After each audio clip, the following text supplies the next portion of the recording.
Jordan Knox was 3 welds away from fixing the fusion torch when 12 alien warships dropped out of hyperspace with conquest on their minds. The plasma conduit clicked into place, properly aligned components singing their mechanical harmony. Jordan wiped sweat from her forehead, tasting the metallic tang of recycled air under stress. Around her, Cerberus Station hummed with the controlled vibrations of 50 souls who'd learned to build something from nothing. Jordan. Dimitri's voice crackled over the comm, each word carefully measured. We have visitors. Through the hab's reinforced porthole, mining ships wove between asteroids like dancers who'd memorized death's choreography. 50 people extracting rare earth elements from rocks that corporate surveys had declared economically unviable. 50 outcasts the galaxy had written off. Jordan floated to Dimitri's communications station. 17 different manufacturers held together with conductive tape and Russian pessimism. The former Moscow Technical Institute dropout hunched over displays, his modified interfaces responding to gestures only he understood.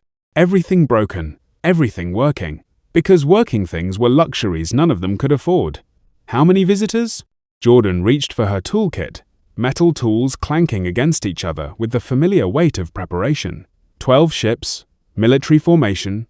Dimitri's accent thickened like armor. Dreadnought-class flagship, 11 escorts. Broadcasting on standard frequencies. Hegemony, 3rd Expeditionary Fleet. Expeditionary. Jake Morrison's voice carried the bitter precision of someone who'd spent years in boardrooms where euphemisms meant death. He still wore suits, now decorated with torch burns and the honest stains of useful work. Corporate speak for, "We're stealing your stuff," but with proper documentation. Jordan's chest tightened, hull plating vibrating under her palm as mining charges detonated in distant tunnels. The rhythm of home, air recyclers whispering, equipment clanging, voices murmuring from people who'd found family among the stars after their birth. Families had given up on them. Patch me through. She keyed her comm with steady fingers. Dimitri? Record everything. If we're about to become a footnote, I want the record to show we went down honest. The main display flickered to life, revealing an alien face that belonged in nightmares. Commander Vex'hai of the Hegemony had 6 eyes, mandibles that could crack titanium, and the bearing of someone who'd solved every problem with calculated violence. Attention, primitive mining facility. His words filtered through the translation matrix in flat, mechanical tones. You are in violation of Hegemony territorial claims. Surrender immediately, and you will be relocated to appropriate reservation worlds. Resistance will result in termination. Jordan counted her heartbeats against the station's pulse, fusion cores thrumming deep in her bones, the distant whisper of growing things in the hydroponics bay, where Sarah Kim convinced tomatoes to thrive in spaces that should have been sterile death. Well, Jordan keyed transmit, her voice carrying the edge that had gotten her exiled from the Defense Corps. That's the politest eviction notice I've heard since Jake's last board meeting. Nervous laughter rippled through the hub, the sound of people who'd learned to find humor in the space between hope and despair. Tell you what, Commander Vex'hai, you want our rocks? Come take them. But fair warning, we're the kind of people who got thrown away for being too stubborn to know when we were beaten. The aliens' mandibles clicked. Surprise, perhaps. You would choose death over relocation to worlds suited to your primitive capabilities? Primitive? Jordan tasted the word like spoiled protein paste. You know what we call relocation around here? Tuesday. She gestured around the hub, taking in mismatched equipment and faces of people who'd learned that family wasn't about blood, it was about who showed up when the recyclers failed. Most of us have been relocated before.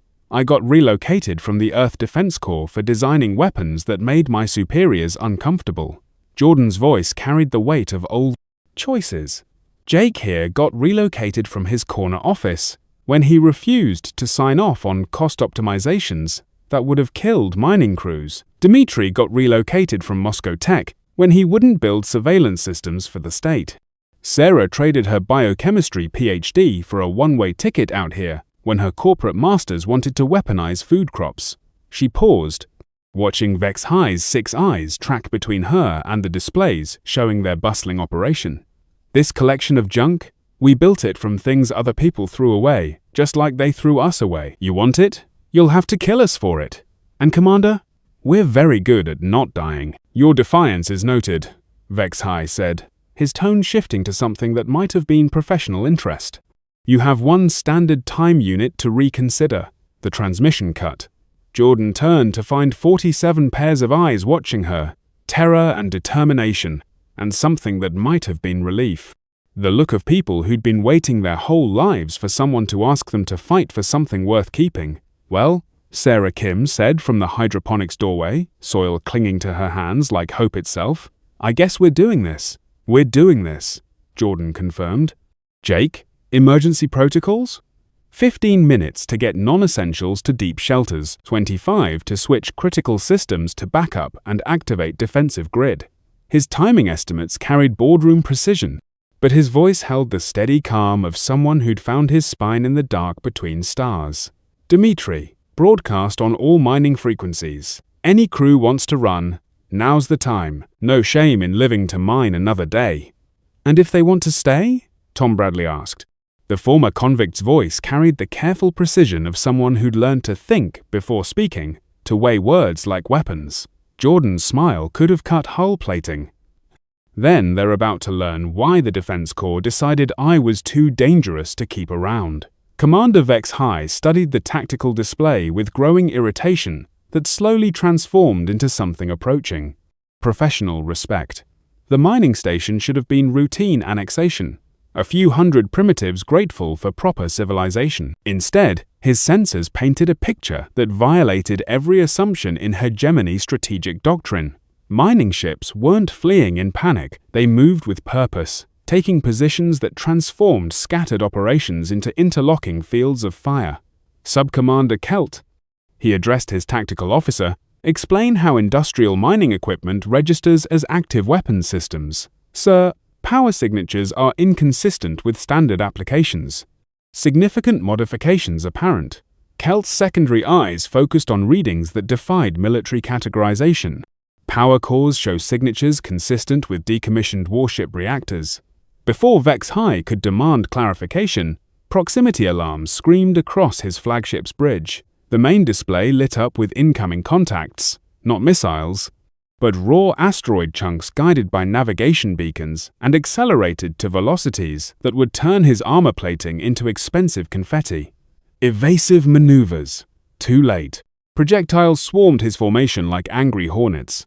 Each impact sent cascading debris clouds across his ships, playing havoc with sensors, while kinetic energy rattled hulls designed for energy weapons, not multi-ton rocks moving at significant fractions of light speed. Sir, Kelt reported with professional calm masking growing alarm, the humans are using cargo haulers as guided projectiles. They're ramming our escort vessels. Through the tactical chaos, Vex'hai glimpsed human figures in EVA suits, moving through the asteroid field with the casual confidence of apex predators in familiar territory. They weren't running, they were hunting, with the patient efficiency of people who knew every rock, every angle, every possible line of attack. A new contact resolved on sensors. One of their industrial mechs, designed for moving 100-ton ore chunks, now bristling with improvised weapons and closing on his nearest escort with deadly purpose. These aren't miners, Vex'hai said, understanding crystallizing with military clarity. They're engineers who've been planning for this. Jordan floated near the station's primary sensor array, watching alien ships struggle with the fundamental difference between conquering farmers and fighting people who turn disadvantages into weapons. Her helmet display painted tactical data in colors that would have made her old instructors proud. 12 enemy vessels, caught in a killing field they'd entered voluntarily. Tom, status on our welcome gifts? Like shooting fish in a barrel, except the fish built the barrel and they're pissed about it. His satisfaction carried the weight of months preparing for this moment. Their ships are designed for intimidating planets, not knife fighting in debris fields where every rock's a potential weapon. Sarah, our special delivery packages? 37 mining charges armed and networked, navigation beacons locked. Give the word and those guidance systems will thread needles at 3,000 clicks. Jordan grinned behind her faceplate. The Hegemony had assumed improvised meant harmless. They'd never encountered military engineers with 3 years to prepare, and a comprehensive understanding of how to turn garbage into death. Her mining lasers weren't modified civilian equipment. They were purpose-built weapons systems, using salvaged warship components that Jake's corporate connections had helped acquire for scrap recycling. Each targeting system had once tracked enemy fighters. Now they delivered kinetic packages with surgical precision. The navigation beacons making mining operations possible? Jordan's own design, created during sleepless nights when ghosts demanded she stay useful. Jake, how are our guests enjoying the hospitality? 2 escorts disabled, 1 completely destroyed. Flagships pulling back, probably questioning their life choices. I'd say we've successfully challenged their assumptions about primitive operations. Through the tactical display, Jordan caught sight of Mining Platform 7. Life support indicators flickered erratically. EVA figures moved with the jerky desperation of people fighting for air. Tom, Platform 7 status? Direct hit took out primary habitat. Martinez and 5 others trapped in emergency shelter. His voice carried the flat calm of someone delivering death sentences. Life support failing. Maybe 20 minutes left. Jordan stared at 6 names on her display. Good people who'd trusted her plan, believed her when she'd promised they could defend what they'd built. The smart play was tactical withdrawal. Minimize losses. Protect the station's core population. Standard doctrine for preserving strategic assets. Dimitri, patch me through to their flagship. Jordan, what? Do it. Commander Vex'hai's image appeared, alien features showing strain and something that might have been grudging professional respect. Commander, Jordan said, her voice carrying the calm that preceded catastrophic decisions. I've got a proposition. You are hardly positioned to negotiate. See, that's where you're wrong. Your analysis probably says you can take this station, but only at 70% fleet losses. Maybe that's acceptable by your standards. She paused, letting him process. But you just killed 6 of mine. Good people trying to grow food and build something better than what the galaxy offered them. Around her, the battle continued. Ships dancing through debris. Energy weapons painting brief flowers of destruction. The steady rhythm of people fighting for home. So here's what happens next, Jordan continued, her voice dropping to conversational calm. I stop playing nice. I show you why the Defense Corps kicked me out, not for incompetence, but for designing weapons that kept my superiors awake at night. She switched to command frequency. All stations, implement Scenario 7. Sarah, light the fuse. Tom, wake up the graveyard. Dimitri, play our song. Across the Cerberus belt, Jordan's masterpiece revealed itself. Hidden emplacements came online. Energy signatures masked by asteroid background radiation. The junk pile surrounding the main station transformed into an interconnected defensive network with overlapping fields of fire that would have impressed Defense Corps instructors. But the real surprise was the asteroids themselves. 3 years of careful placement had turned the rocks into components of a weapon system the size of a small moon. Now, dozens of asteroids began moving with calculated precision, their trajectories creating an inescapable trap. Commander Vex'hai watched his tactical display transform from combat scenario into strategic nightmare. The human mining operation had been an elaborate deception.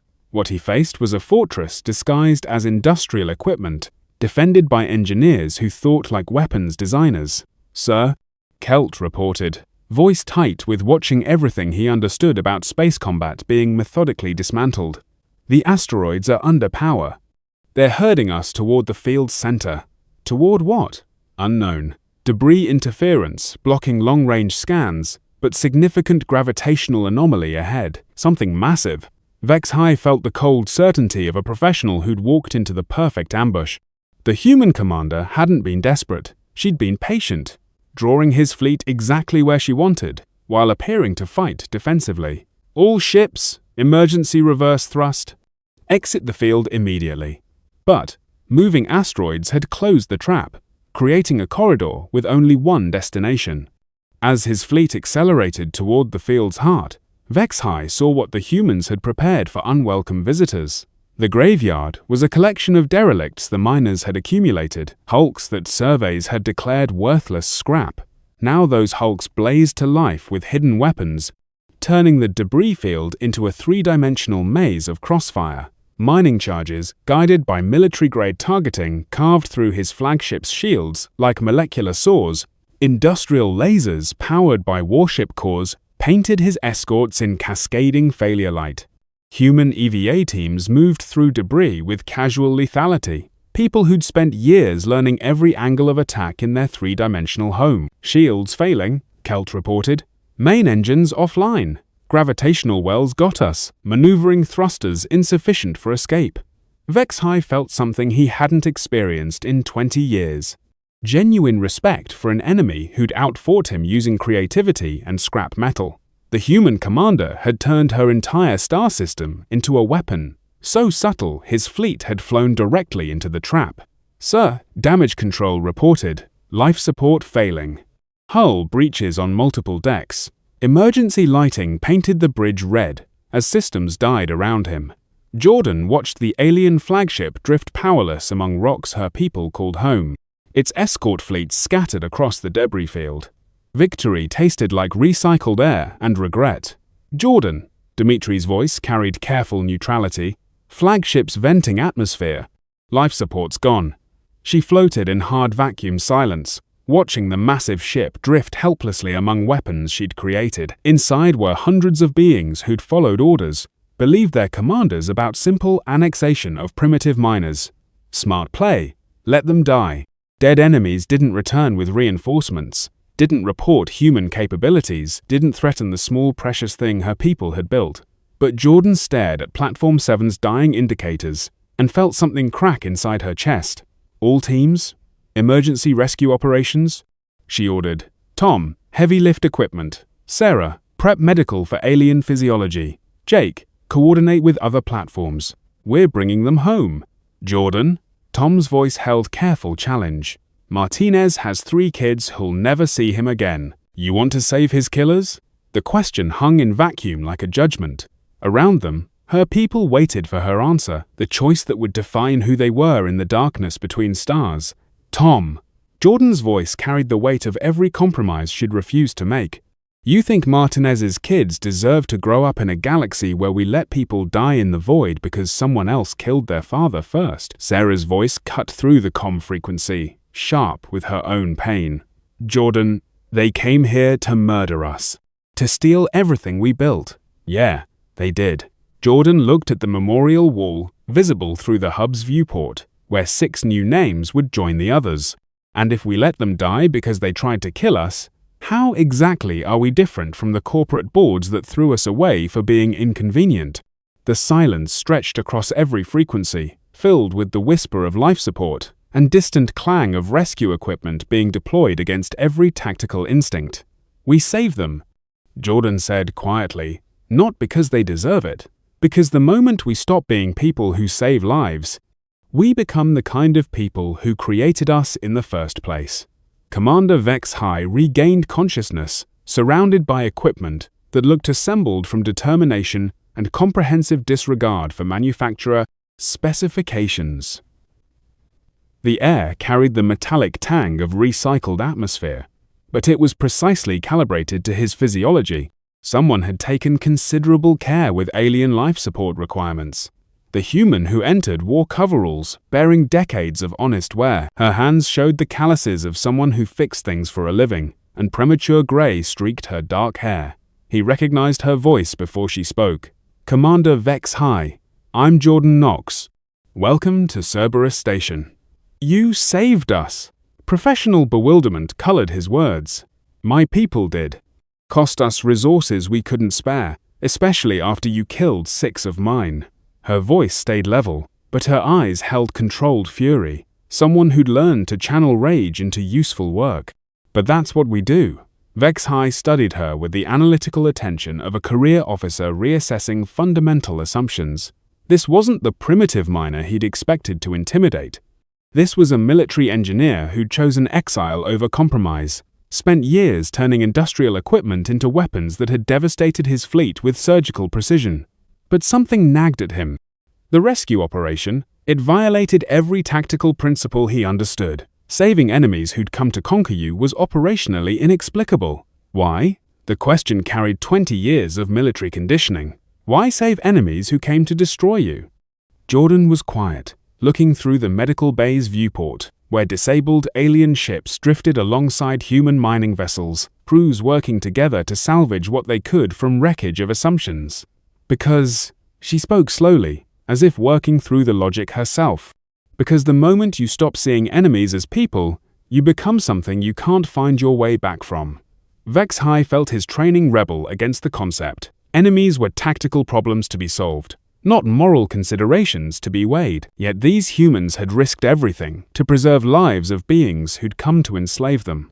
My people, Jordan continued, we're exiles, rejects who didn't fit because we asked inconvenient questions, refused to compromise principles for corporate convenience. We could have become bitter, decided that since the galaxy gave up on us, we'd give up on it. She gestured around the medical bay, improvised equipment, and careful repairs. Speaking of people who'd learned to create rather than destroy. Instead, we built something. This isn't just a mining station, Commander. It's proof that the people nobody wanted can create something worth defending, worth saving lives for. Vex'hai felt something fundamental shift in his understanding. These weren't primitive miners who'd gotten lucky. They were products of a civilization that survived by turning disadvantages into weapons and outcasts into families. But more than that, they'd maintained principles, even when those principles nearly cost them everything. Your report to the Hegemony, he said carefully. What will it recommend? Jordan's smile held sharp edges, but no malice. That this sector is defended by irregular forces of unknown capability. That annexation would require significant fleet assets and should be considered extremely low priority. Bureaucratic language for, don't mess with the crazy humans. Something like that. Jordan moved toward the doorway, then paused.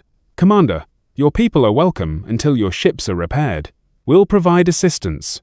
It's what civilized beings do. But when you leave, spread the word. There are places in this galaxy where people chose to build instead of conquer. We're not as easy to relocate as your assessments suggested. 2 weeks later, Commander Vex'hai stood on his repaired flagship's bridge, watching Cerberus Station recede. His crew had worked alongside human engineers, learning improvisation techniques that defied hegemony military doctrine. More importantly, they'd learned that strength and principle weren't mutually exclusive. Sir, Kelt reported, course laid in for hegemony space. Vex'hai nodded, reviewing the tactical analysis that would reshape the hegemony's approach to human space. But his mind kept returning to Jordan Knox, a woman exiled for being too creative, who'd used that creativity to build something worth defending. People who'd chosen to save their enemies rather than compromise their principles. Sub-Commander, personal delivery to Strategic Command. Make sure they understand. Humanity isn't just another species to catalogue and conquer. Recommendation, sir? Vex'hai thought about principles, maintained at terrible cost. About people who'd built families from outcasts, and weapons from garbage. About the choice to save lives even when those lives belonged to enemies. Special diplomatic zone. Formal contact through appropriate channels. He turned to face Kelt directly. And Sub-Commander? Make sure they understand humans didn't defeat us despite being miners and engineers. They defeated us because they were miners and engineers who refused to accept limitations. The flagship jumped to hyperspace, leaving behind an asteroid field where humans continued turning rocks into resources and outcasts into communities. In the station's communications center, Jordan Knox filed her report, a message that would reach Earth and scattered frontier colonies, carrying news of first contact. Cerberus Station to Earth Command. First contact with alien civilization completed successfully. Diplomatic relations established. Station operational. She paused, looking at the memorial wall where 6 new names had joined the others. People who died believing what they'd built was worth defending. Through the viewport, she watched new ships approaching. Mining vessels carrying families drawn by news of Cerberus Station. People looking for a place where outcasts could build something together, where principles mattered more than profit margins. Additional personnel incoming, Jordan continued into the comm. Appears words getting out about what we've accomplished here. We remain free and building. She closed the channel and floated toward the hub, where her people were already preparing berths for the newcomers. More engineers and dreamers and stubborn fools who'd been told they didn't fit anywhere else. Outside, asteroids continued their ancient dance, and the work continued. The work of proving that home wasn't something you were given, it was something you built with your own hands, defended with your own courage, and shared with anyone wise enough to recognize its value. The scrapyard war was over. The scrapyard had won.